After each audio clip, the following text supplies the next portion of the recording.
Azərbaycanda korrupsiyaya qarşı mübarizə kompleks yanaşma əsasında aparılır.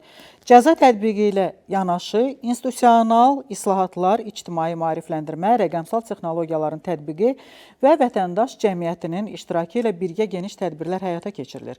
Bu fikirləri Baş prokuror Kamran Əliyev, BMT-nin korrupsiyaya qarşı mübarizə aparan hüquq mühafizə orqanlarının qlobal əməliyyatlar şəbəkəsi çərçivəsində 6-cı plenar iclasın açılışında deyib.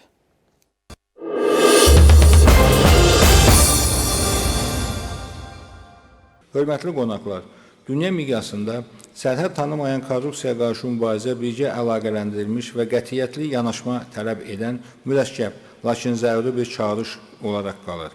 Bugünkü plenar sessiya bu qlobal iradənin təzahürüdür. Azərbaycanda korrupsiyaya qarşı mübarizə kompleks yanaşma əsasında aparılır. Cəza təqibi ilə yanaşı institusional islahatlar, ictimai maarifləndirmə, rəqəmsal texnologiyaların tətbiqi və vətəndaş cəmiyyətinin iştirakı ilə birgə geniş tədbirlər həyata keçirilir.